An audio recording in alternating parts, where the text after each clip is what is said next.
अस्सलाम वालेकुम क्लास। आप लोगों ने अल्केन्स कम्प्लीटली पढ़ लिया है, तो अब हम इस वक्त शुरू करेंगे अल्कीन्स। अल्केन होमोलोगस सीरीज़ का जो फर्स्ट सीरीज़ है और सेकंड होमोलोगस सीरीज़ हैं अल्कीन्स हैं। ये एलिफेटिक हाइड्रोकार्बन्स ही हमने जो चैप्टर स्टार्ट किया हुआ है दैट इज़ एलिफेटिक हाइड्रोकार्बन्स, और उसमें हमने अल्केन को डिस्कस कर लिया है और अब हम डिस्कस करेंगे अल्कीन्स को। Alkanes were saturated hydrocarbons and alkynes are unsaturated hydrocarbons. You know what are unsaturated, यानी जिसमें अभी गुंजाइश है कि उसमें मज़ीद हाइड्रोजन ऐड हो सकती है। तो इसका जो जनरल फार्मूला है वो है CnH2n। अब अल्केन में हमने पढ़ा था कि उसका जनरल फार्मूला है CnH2n+2। अब इसका उससे 2 हाइड्रोजन्स कम हो जाते हैं, यानी जितने कार्बन है उससे डबल इसमें हाइड्रोजन होते हैं। अब इसके 2 हाइड्रोजन कम कैसे हो जाते हैं, ये आप इसका फार्मूला देख के समझ सकते हैं कि इसमें कार्बन के सारे बॉन्ड सिंगल नहीं हैं और एक कार्बन और कार्बन जो है इसके दरमियान सिग्मा बॉन्ड है और दूसरा पाई बॉन्ड है। ठीक है, एक बॉन्ड जो है उसको हम कहते हैं सिग्मा बॉन्ड और दूसरा है पाई बॉन्ड। ये आपने हाइब्रिडाइजेशन में पढ़ा है अच्छी तरह से कि ये क्या होता है, किस तरह से पहले सिग्मा बॉन्ड्स बनते हैं और बाद में जो पी ऑर्बिटल रह जाते हैं हाइब्रिड होने से, हाइब्रिडाइजेशन में पार्टिसिपेट नहीं करते, वो पाई बॉन्ड्स बनाते हैं। तो इसको वैसे कंडेंस्ड फॉर्म में लिखें तो हम लिखते हैं CH2 double bond CH2। Formula क्या हुआ C2H4, यानी समझ आ गई ना कि CnH2n जितने कार्बन है उससे डबल हाइड्रोजन है। C3 होगा तो H6 हो जाएगा, C4 होगा तो H8 हो जाएगा। तो इसी तरह से methane, ethane, propane, butane, pentane जिस तरह होता है उसी तरह इसमें मीथीन नहीं होता। क्यों नहीं होता? क्योंकि ये इसमें डबल बॉन्ड बनता है कार्बन और कार्बन के दरमियान में। इसका मतलब कम से कम 2 कार्बन का होना ज़रूरी है। इसलिए ये कहाँ से शुरू होता है? ईथीन से। ये हमारे पास CH2 जो है ये ईथीन है। ये डिफरेंस इसमें आया है कि उसमें A था और इसमें E है, ईथीन है ये। और इसमें टाइप ऑफ हाइब्रिडाइजेशन कौन सी है? sp2, 1s and 2 p orbitals hybridized to form sp2 hybrid orbitals, और जो बाकी एक p ऑर्बिटल बच जाता है वो पाई बॉन्ड बना लेता है। ये आपने इसको हाइब्रिडाइजेशन में पढ़ा है। इसको अगर आप मज़ीद एक दफ़ा देख लेंगे तो आपको क्लियर हो जाएगी बात। तो अब ये भी उसमें आपने पढ़ा है कि अल्कीन्स की ज्योमेट्री कैसी होती है? Trigonal planar. तो इसकी ज्योमेट्री ट्राइगोनल प्लेनर होती है और इसका एंगल जो होता है वो 120 होता है, क्योंकि एक कार्बन के इर्द गिर्द 3 चीज़ें हैं। अल्केन में तो 4 थी, इसलिए वो एंगल प्लेनर स्ट्रक्चर नहीं बना सकता था, एंगल के अंदर 360 के अंदर पूरा नहीं आता था। अब ये 3 है तो इसलिए 120 का एंगल 360 हो जाता है। तो ये इसलिए ट्राइगोनल प्लेनर स्ट्रक्चर है ये, यानी एक ही प्लेन में एग्जिस्ट करता है। और इसके अल्कीन्स का दूसरा जो नेम है उसको हम क्या कहते हैं? ओलिफेंस। ये इसके लैटिन वर्ड से है ओलिफिएंट लैटिन वर्ड है जिससे ओलिफेंस कहते हैं। इसके मीनिंग होते हैं ऑयल फॉर्मिंग, क्योंकि इसके जो लोअर मेंबर्स हैं अल्कीन के, ईथीन, प्रोपीन, ब्यूटीन एट्सेट्रा, तो ये क्लोरीन और ब्रोमीन से मिलके जो कंपाउंड्स बनाते हैं वो अक्सर ऑयली होते हैं। इसलिए इसका जो लैटिन वर्ड में इसका जो ओलिफिएंट है उसके मीनिंग होते हैं ऑयल फॉर्मिंग, यानी ये ऑयली प्रोडक्ट्स बनाते हैं। तो अगर तो इसके अंदर एक ही डबल बॉन्ड होता है अल्कीन्स में, तो फिर तो इसका फार्मूला C2H4 यानी कि CnH2n होगा। लेकिन अगर ये बात जहन में रखें कि अगर इसमें 2 डबल बॉन्ड हुए तो फिर इसको हम डाईईन कहेंगे और फिर इसका फार्मूला भी मज़ीद 2 हाइड्रोजन कम हो जाएंगे, CnH2n-2 हो जाएगा। और अगर ये ट्राईईन हुआ इसका मतलब है कि इसके स्ट्रक्चर में 3 ट्रिपल बॉन्ड, वो 3 डबल बॉन्ड्स हैं, ट्रिपल बॉन्ड नहीं, 3 डबल बॉन्ड्स हैं। तो जब 3 डबल बॉन्ड्स होंगे तो फिर हम इसे क्या कहेंगे? ट्राईईन।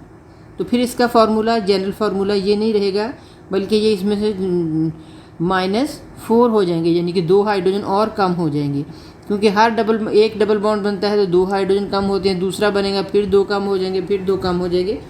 तो इसलिए ये जो हम आम तौर पे जो कंपाउंड्स डिस्कस करते हैं इनफैक्ट वो हम एक ही डबल बॉन्ड वाले करते हैं। तो इसलिए हम इसका फार्मूला जनरल फार्मूला लिखते हैं CnH2n। ये उन अल्कीन्स का जनरल फार्मूला है जिसके अंदर एक ही डबल बॉन्ड होता है।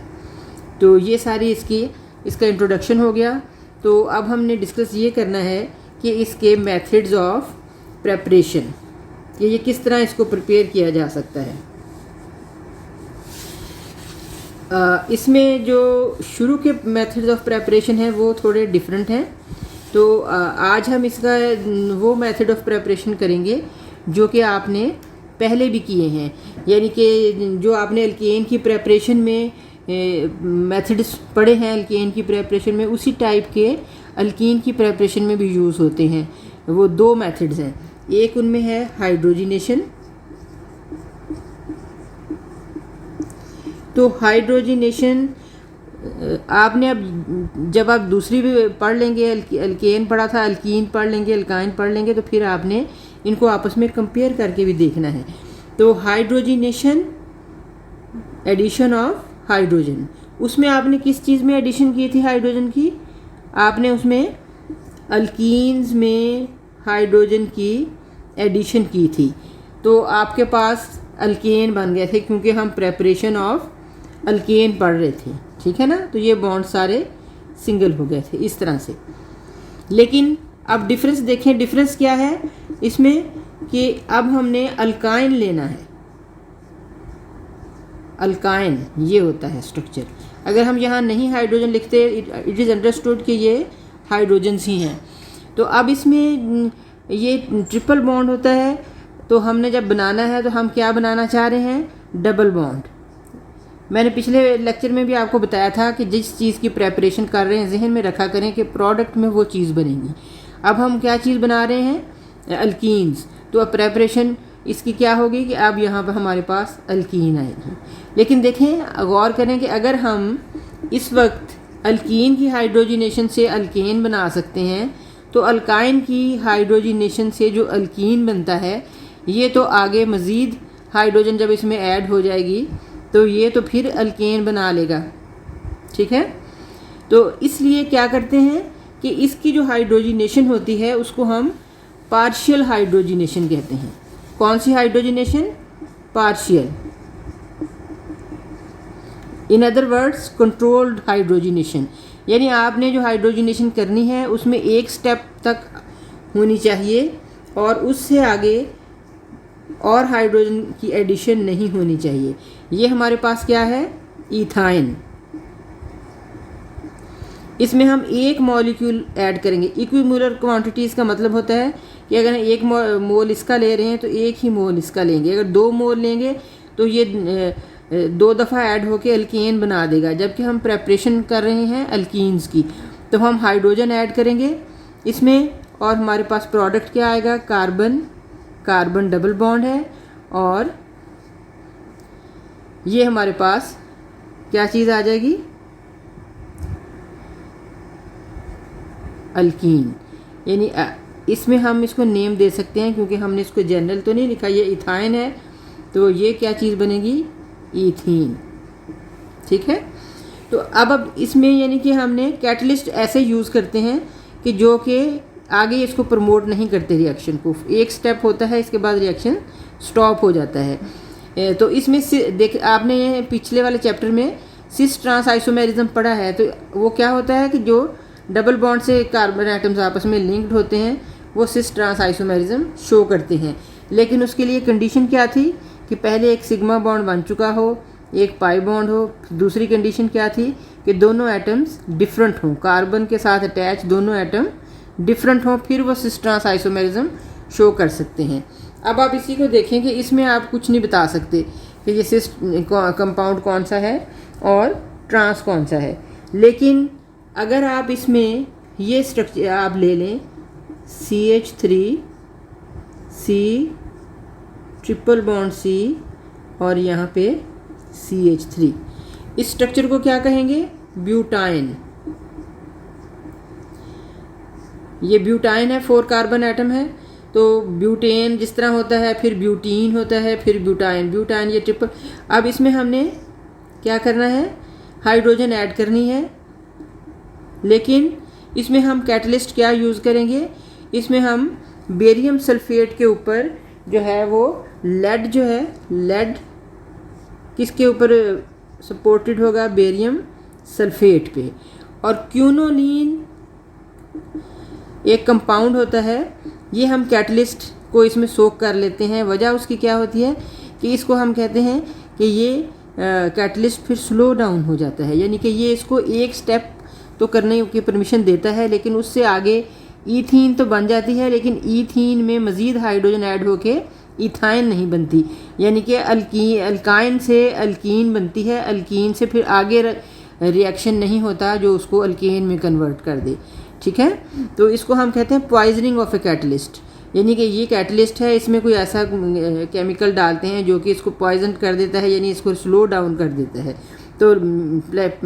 तो इसमें हम क्या करते हैं, पैलेडियम ओवर बेरियम सल्फेट जो लेते हैं, और क्यूनोलीन, इसको लिंडर्स कैटलिस्ट भी कहते हैं।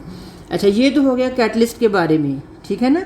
तो आप अब इसमें देखेंगे ये कि अगर हम कैटलिस्ट चेंज कर देते हैं तो उसमें हमारे पास प्रोडक्ट भी चेंज हो जाती है। अब देखें ये क्या चीज़ थी, ब्यूटाइन, एक मॉलिक्यूल हाइड्रोजन का ऐड होगा तो क्या चीज़ बननी चाहिए, ब्यूटीन। ठीक है, तो अब इसमें देखें कि इसमें अगर एक तरफ हाइड्रोजन है और इसमें इधर भी हाइड्रोजन है, इधर CH3 है, इधर CH3 है, तो अब आप क्या कहेंगे कि दोनों सेम कंपाउंड्स वो सब्स्टिट्यूएंट्स एक साइड पे हैं, जिसमें एक तरह के सब्स्टिट्यूएंट्स जो हैं वो एक ही साइड पे होते हैं, उसे हम कहते हैं सिस आइसोमेरिज्म। पढ़ा है ना आपने ज्योमेट्रिकल आइसोमेरिज्म में, तो ये क्या होगा, सिस ब्यूटीन। ठीक है, तो ये है सिस ब्यूटीन। लेकिन अगर हम इसी कंपाउंड में क्या करेंगे, कैटलिस्ट चेंज कर देंगे, क्या चीज़ चेंज कर देंगे, कैटलिस्ट, तो हमारे पास यही रिएक्शन इसका उलट हो जाएगा। ये मैं ऊपर लिखती हूँ ताकि आपको समझ आ जाए यहीं पे, ताकि दोनों को आप एक साथ कंपेयर भी कर सकें।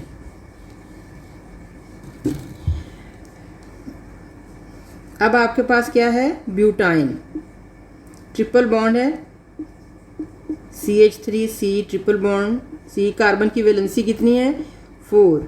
यहाँ एक हाइड्रोजन आ सकता है, नहीं आ सकता, क्योंकि 3 बॉन्ड्स इधर हैं और एक इधर है, इसका मतलब है 4 वैलेंसी इसकी पहले से हो चुकी है।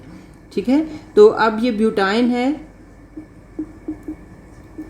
अगर आप कैटलिस्ट चेंज कर देते हैं, हाइड्रोजन आपने इसमें एक मॉलिक्यूल ऐड करना है, कैटलिस्ट आप इसमें लेते हैं sodium in liquid ammonia, liquid form में अमोनिया, तो sodium in liquid ammonia at -33 degree centigrade. तो टेम्परेचर भी इसमें चेंज है, उसमें हमने कैटलिस्ट को क्या किया था, पॉइजनिंग कर ली थी उसकी, उसको स्लो कर लिया था। इसमें हमने टेम्परेचर इसका बहुत जो है वो डाउन कर लिया है, यानी रूम टेम्परेचर से कम 0 से कम -33 पे। तो इस कैटलिस्ट की प्रेजेंस में जो हमारे पास कंपाउंड बनेगा, बनना तो ब्यूटीन ही है ना, लेकिन इसमें जो ब्यूटीन बनेगा वो होगा ट्रांस ब्यूटीन। ट्रांस कैसे कि एक CH3 ग्रुप इधर है तो एक CH3 ग्रुप इधर है, ओपोजिट साइड्स पे, एक हाइड्रोजन इधर है तो एक हाइड्रोजन इधर है। अब आप इसको ध्यान से देखें तो आपको इन दोनों को कंपेयर करें, समझ आ जाएगी कि ये सिस ब्यूटीन है और ये क्या है, ट्रांस ब्यूटीन, क्योंकि सिमिलर ग्रुप्स ओपोजिट साइड्स पे हैं, इसको हम ट्रांस कहते हैं, और जिसमें सिमिलर ग्रुप्स एक ही साइड पे हों उसको हम सिस कहते हैं। तो ये सिस ब्यूटीन है और ये ट्रांस ब्यूटीन है। समझ आ गई है कि इसको हम क्या कहते हैं, हाइड्रोजिनेशन सिंपल नहीं बोलेंगे, हम इसे क्या कहेंगे, पार्शियल हाइड्रोजिनेशन, यानी कि हाइड्रोजिनेशन होगी लेकिन एक स्टेप तक होगी। अगर मज़ीद हाइड्रोजिनेशन हो जाए तो हम इससे अल्कीन प्रिपेयर नहीं कर सकते, बल्कि वो अल्काइन हो जाएंगी। तो ये हमने कौन सा मेथड पढ़ा है, हाइड्रोजिनेशन। ये हमने इसलिए पढ़ा है कि हाइड्रोजिनेशन हमने अल्केन की प्रेपरेशन में भी पढ़ा है। तो अब हम एक और उससे मिलता जुलता प्रोसेस पढ़ेंगे जो हमने अल्केन की प्रेपरेशन के लिए पढ़ा है। Recall in your mind, D carboxylation. What was decarboxylation? Decarboxylation was removal of carbon dioxide. तो उसमें आपने क्या चीज़ अल्केन के लिए बनानी थी? अल्केन की प्रेपरेशन में आपको एक मिथाइल ग्रुप भी हो तो उससे बन जाती है, लेकिन आपको पता है कि इसमें हमें 2 चाहिए होते हैं कम से कम कार्बन अल्कीन्स के लिए। तो इसलिए उसमें तो हमने लिया था sodium salts of monocarboxylic acids, sodium salts of monocarboxylic. मैंने उसमें आपको बताया था कि मोनोकार्बोक्सिलिक का मतलब होता है कि जिसमें एक कार्बोक्सिलिक एसिड हो, एक कार्बोक्सिलिक ग्रुप हो, जो होता है COOH। लेकिन जब आप इसमें करते हैं तो आपके पास डाइकार्बोक्सिलिक होना चाहिए। डाइकार्बोक्सिलिक किस तरह होगा कि अगर आपके पास ये है C double bond O OH और ये CH2, ये CH2 और यहाँ फिर एक कार्बोक्सिलिक ग्रुप आ जाए। अब आप देखें कि ये कितने कार्बन वाला कंपाउंड है, 1 2 3 4, ठीक है। तो इसको हम कहते हैं सक्सीनिक एसिड, सक्सीनिक एसिड। और आपको मैंने क्या बताया था कि इसमें हम एसिड यूज़ नहीं करते बल्कि उनके सॉल्ट यूज़ करते हैं। तो इसमें हम इसका सॉल्ट जब यूज़ करते हैं तो सॉल्ट कैसे बनाया था ये भी याद होना चाहिए। इसका एच हम रिप्लेस कर देते हैं किसी भी मेटल आयन से, जैसे सोडियम से कर दें तो ये क्या चीज़ आ जाएगी, सोडियम सक्सीनेट कहेंगे। इसे क्या कहेंगे, सोडियम सक्सीनेट। तो ये सोडियम सक्सीनेट है और ये सक्सीनिक एसिड है। तो अब हमने ये क्या लेना है, जिससे हम रिएक्शन शुरू करते हैं उसे हम कहते हैं स्टार्टिंग मटेरियल। तो हमारा स्टार्टिंग मटेरियल क्या है, कौन से एसिड आपने लेने हैं, उसमें आपने मोनोकार्बोक्सिलिक एसिड लिए थे और इसमें डाइकार्बोक्सिलिक एसिड। तो आप उसमें आपने कहा था कि sodium salts of monocarboxylic acid. तो इसका मतलब है इसमें आप क्या कहेंगे, सोडियम सॉल्ट्स ऑफ मोनो की बजाय डाइकार्बोक्सिलिक एसिड। तो अब हमने ये वाला लेना है। अभी मैं इसको लिखा रहने देती हूँ ताकि आपको ये पता चले कि हम इसको थोड़ा इस फॉर्म में लिख लेते हैं। CH2 यहाँ आप COOH को भी लिख लेते हैं ना, इसको इकट्ठा करके लिखिए तो COOH, ठीक है। सिंपलिसिटी के लिए और रिएक्शन को समझने के लिए आप इसको इस फॉर्म में लिख सकते हैं। ये यही कंपाउंड है जो आपने यहाँ स्ट्रेट फॉर्म में लिखा है, ये भी स्ट्रेट ही है, यानी कि हमने इसको कुछ भी नहीं चेन इसकी नहीं बनाई, इसे सिर्फ लिखने में इस तरह किया है, ठीक है ना। है ये कॉन्टीन्यूस ही, चेन वो होती है जो कॉन्टीन्यूस नहीं होती। तो ये इसी वही कंपाउंड है, लेकिन हमने इसको इस फॉर्म में लिख लिया है ताकि ये क्लियरली समझ आ सके कि रिएक्शन किस तरह से होता है। तो इसको हम क्या कहेंगे, डाइसोडियम सक्सीनेट या sodium salts of dicarboxylic acid. तो डाइसोडियम सक्सीनेट, ये हम डीकार्बोक्सिलेशन इसकी करेंगे। डीकार्बोक्सिलेशन में जो प्रोसेस किया था आई थिंक वो भी याद होगा, जिसको हमने कहा था कोब्स इलेक्ट्रोलिटिक मेथड।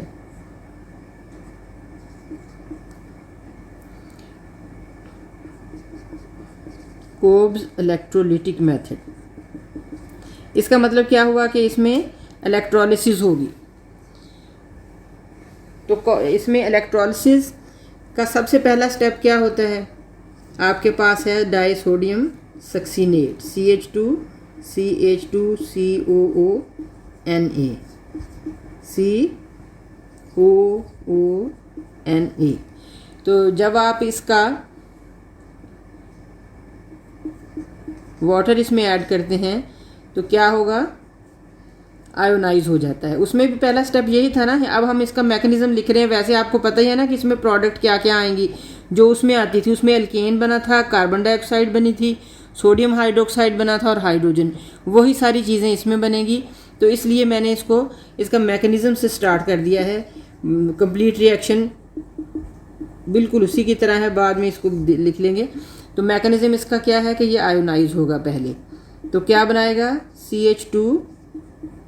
CH2। ये एक बात जहन में रखनी है कि ये कार्बन कार्बन के दरमियान बॉन्ड आना चाहिए, ये ना हो कि कार्बन हाइड्रोजन के बीच में आ जाए। और यहाँ पे आ जाएगा C double bond OO negative, COO negative. क्या चीज़ इसमें से रिमूव हुई थी? 2 सोडियम आयंस। ठीक है, अब ये यहाँ पड़ा हुआ है। इसी तरह से उसी की तरह हमने इसको लेके चले थे, एनोड पे होती है ऑक्सीडेशन। ठीक है, तो अब हमने क्या प्रोसेस करना है? एनोड पे ऑक्सीडेशन होगी, यानी कि ये जो आपके पास है CH2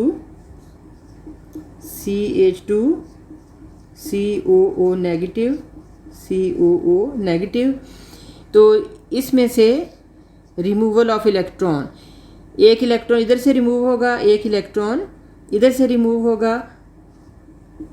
रिमूवल ऑफ इलेक्ट्रॉन या रिमूवल ऑफ हाइड्रोजन को हम क्या कहते हैं? ऑक्सीडेशन। तो ये प्रोसेस क्या हो रहा है एनोड पे?